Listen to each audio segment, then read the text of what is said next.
There's a feeling that follows us quietly, even when everything seems calm. It hides behind decisions not made, dreams postponed, words swallowed. It's there, even when we smile. Fear. Fear is a persistent shadow in modern life. Fear of failing. Fear of not being good enough. Fear of losing those we love, of losing control, of being judged, rejected, forgotten. It shows up in subtle ways. Constant anxiety, tension in the body, thoughts that never stop. And the more we try to run from it, the bigger it grows. Sometimes fear protects us. It warns us of real dangers, but often it turns into a prison, an invisible prison that keeps us from living fully, from trying something new, from loving freely, from saying what we feel, from being true. Modern life, with its overload of stimuli and demands, feeds this fear every day. We're always connected, comparing our lives, trying to keep up appearances, chasing an unattainable ideal. And deep down, we feel unready, like something's about to collapse, like we're too small for the challenges ahead. But does courage mean the absence of fear? Or is there another way? A gentler way? A way of presence, not force. A way that doesn't demand fighting but understanding. A way that doesn't deny fear but walks with it. In this video, we'll explore what Buddhism teaches us about fear. Not to eliminate it, but to understand it. Not to conquer it, but to transform it.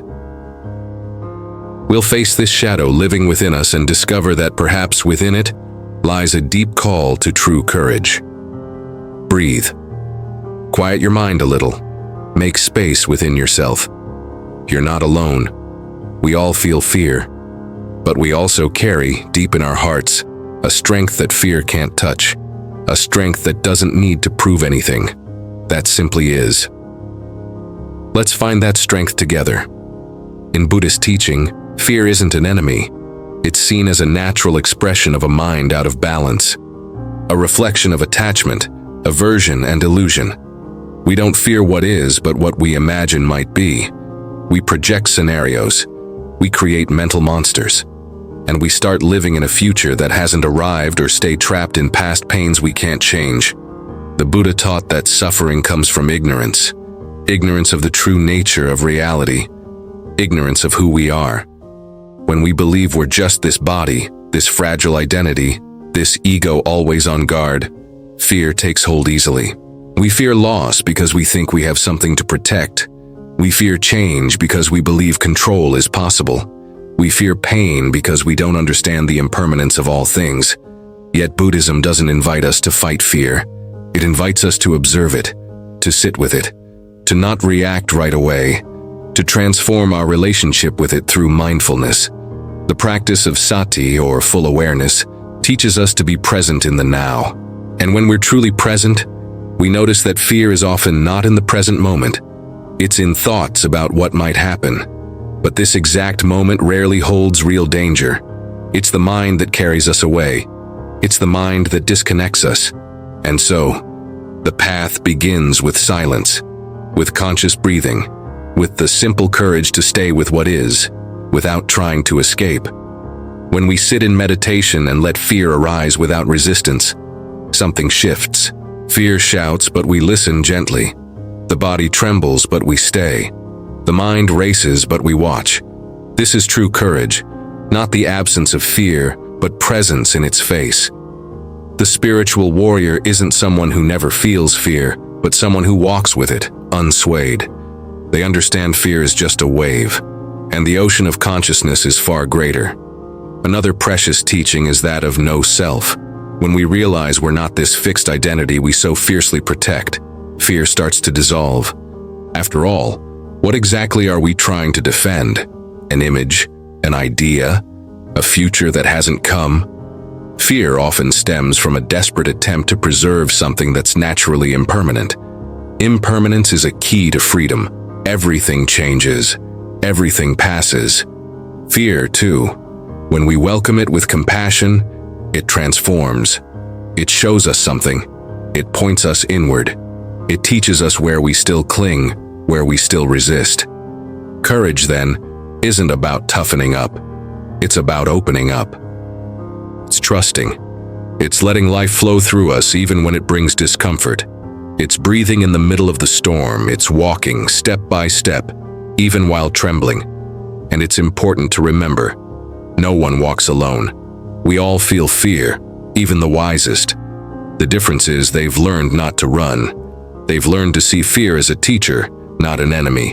And that shift in perspective changes everything. When we stop fighting fear and start walking with it, something subtle and powerful happens. We discover a place within us that fear can't reach. A silent center, a safe space, a home. That home isn't somewhere else.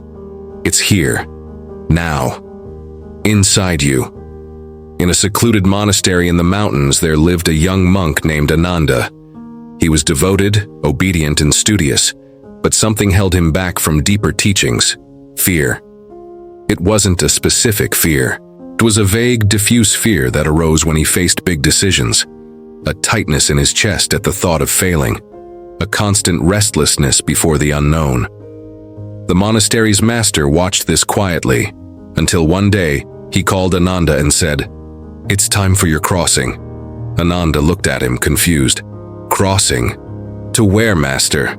Into the forest. The forest was dense and dark.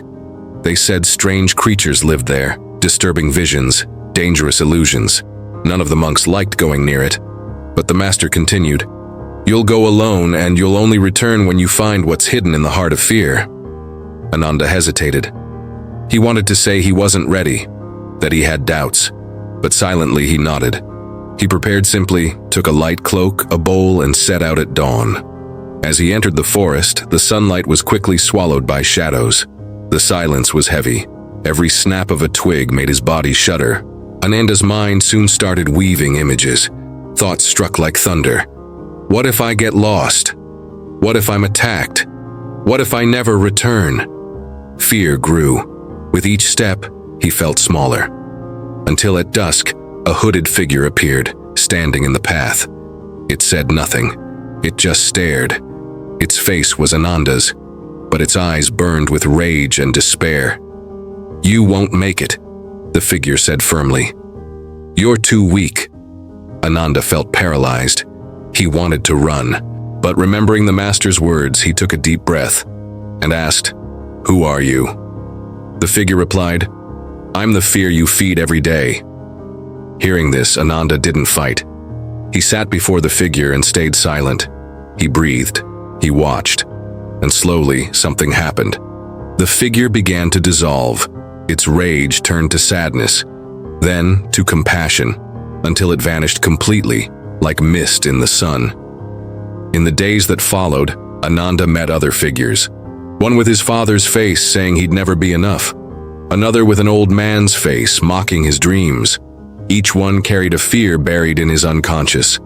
And with each, Ananda simply stopped, looked closely, and breathed. None of these visions attacked him. They all faded when he stopped resisting. By the end of the crossing, the forest no longer seemed so dark. The trees sang with the wind. The sounds of life were everywhere. Ananda felt peace. When he returned to the monastery, the master was waiting. And before Ananda could say anything, the old man smiled and said, "Now you understand. Fear is just a door, and the key is your presence." Ananda bowed. He hadn't defeated fear. He'd made peace with it, and that made him free. What we learn from Ananda's crossing applies to our daily lives. The fear we feel isn't always an enemy. Often it's a reflection of parts of ourselves that still need gentle attention.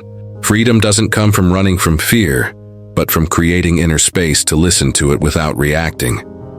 In modern life, challenges are constant. We face decisions, unexpected changes, losses, insecurities, pressures, and with each, fear shows up.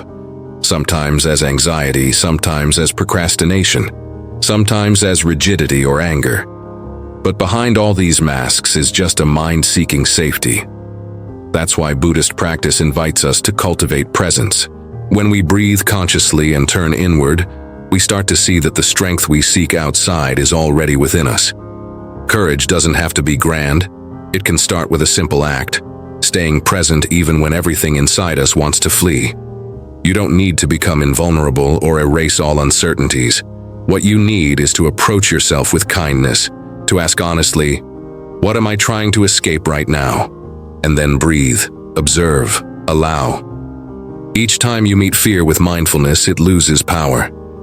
Each time you walk forward with a racing heart, confidence grows. Each time you let yourself feel without judgment, something within you matures. You don't need instant answers. You just need an inner space where fear can arise without taking over. And that space is built with practice. Meditation, silence, mindful walks, writing, honest conversations. Small actions that spark big transformations.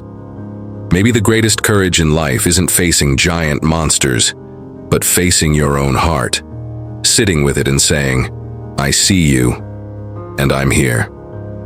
That quiet courage transforms lives, not because it erases fear, but because it turns it into wisdom, into compassion, into maturity. Don't rush.